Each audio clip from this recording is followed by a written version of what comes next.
नमस्कार दर्शकों, आप देख रहे हैं बतैनी मिरर और मैं हूं आपके साथ तनीषा। आइए नजरें डाल लेते हैं आज बनारस की प्रमुख 5 खबरों पर।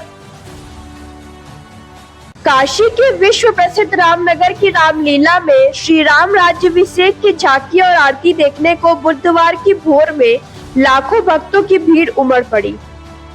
इसी के साथ भोर की आरती सकुशल संपन्न हुई, जिसमें कि डीसीपी काशी सहित तमाम अधिकारी भी मौजूद रहे।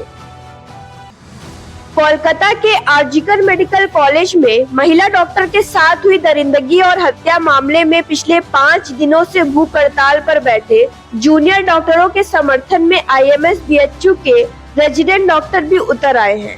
उनका हड़ताल मंगलवार से ही जारी है।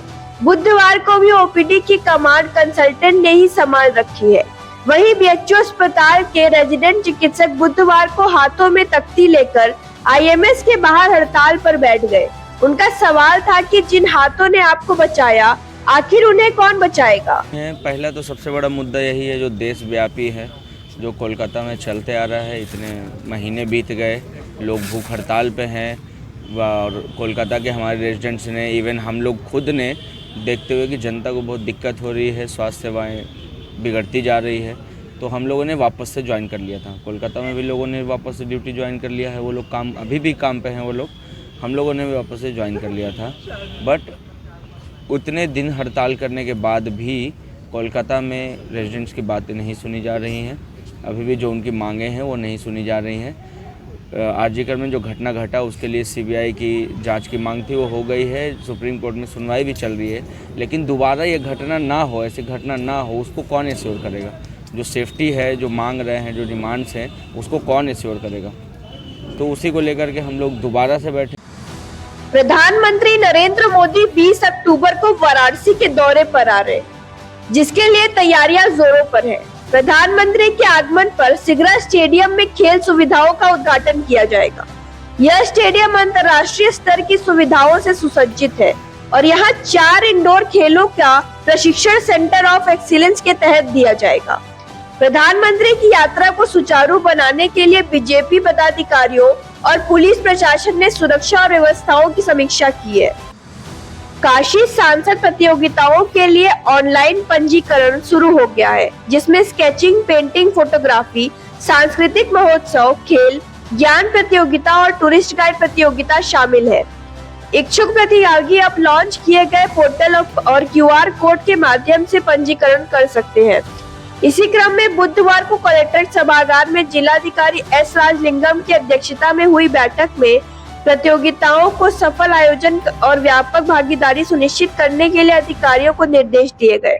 कि पिछले साल हुआ था, माननीय प्रधानमंत्री जी के संसदीय क्षेत्र है और उन संसदीय क्षेत्र में जो सभी की जो कुछ ना कुछ टैलेंट्स रहते हैं, इस टैलेंट को पहचानने के लिए, उस टैलेंट को और ग्रूम करने के लिए और एक मंच उपलब्ध कराने के उद्देश्य से विभिन्न कार्यक्रम काशी सांसद महोत्सव अलग अलग उसके प्रतियोगिता के रूप में आयोजन की जा रही है। इसमें इस बार इस प्रकार की 8 इवेंट्स की आयोजन होगी, जिसमें काशी सांसद पेंटिंग कंपटीशन, काशी सांसद स्केचिंग कंपटीशन, काशी सांसद फोटोग्राफी कंपटीशन, काशी सांसद सांस्कृतिक महोत्सव, काशी सांसद ज्ञान प्रतियोगिता, काशी सांसद टूरिस्ट गाइड कंपटीशन और काशी सांसद रोजगार मेला।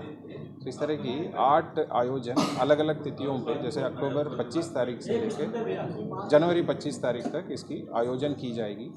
इसमें अलग अलग कंपटीशन की अलग अलग एलिजिबिलिटी क्राइटेरिया है, अलग अलग एज ग्रुप पे हम लोग बांटे हैं। और जैसा कि पिछले साल उत्साह के साथ सब लोग प्रतिभा किए थे, इस बार भी उम्मीद करते हैं कि उसी उत्साह के साथ सभी लोग करेंगे।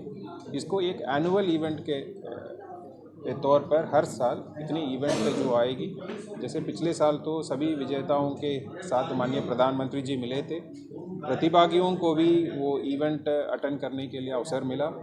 सो इस बार भी जो इसमें विजय होंगे, इसमें माननीय प्रधानमंत्री जी से मिलने का उनको अवसर प्राप्त हो सकता है। उत्तर प्रदेश राज्य महिला आयोग की सदस्य नीलम प्रभात ने बुधवार को जन सुनवाई की। इस दौरान महिलाओं ने अपने कई प्रकरण उनके पटल पर रखा। उन्होंने बताया कि जितने भी मामले उनके सामने आए हैं, उनमें ज्यादातर मामले भूमि विवाद से जुड़े हैं। कुछ मामले घरेलू हिंसा से जुड़े भी थे। सभी शिकायत पत्र को संबंधित विभाग को भेज दिया गया।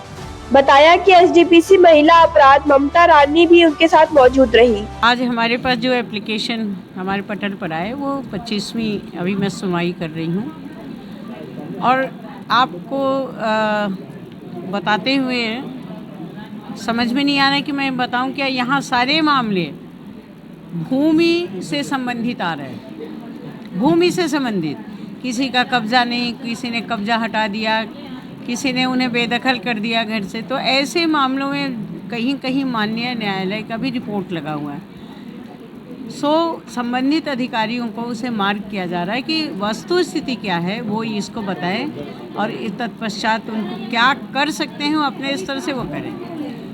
अब कई गुमशुदगी का आ रहा है। एक वकील महोदया यहाँ आई थी, उनके पति का अपहरण हो गया, उनको ले गए और उनके सारे ज़मीन को पट्टीदारों द्वारा कब्जा कर लिया गया। लेकिन ये सब माननीय न्यायालय में चल रहा है।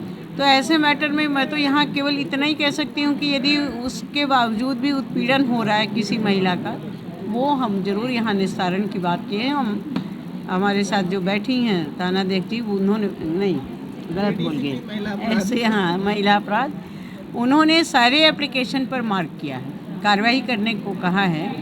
अभी बात भी हुई कई थानों से कि वस्तु स्थिति से अवगत कराएं। जब मैं अवगत हो जाऊंगी कि क्या कार्रवाई हुई और स्थितियां क्या हैं, तथ्य क्या है। आप सभी लोग जानते हैं कि किसी भी केस के पीछे कुछ न कुछ फैक्ट होता है। देन ये नीड है हमारी कि हम उसकी पहले फैक्ट फाइंडिंग करें, तत्पश्चात कार्रवाई के मोड में जाएं। तो ये थी आज बनारस की 5 मुख्य खबरें। कल मिलते हैं इसी टाइम, तब तक आप देखते रहिए बदायूं मिरर।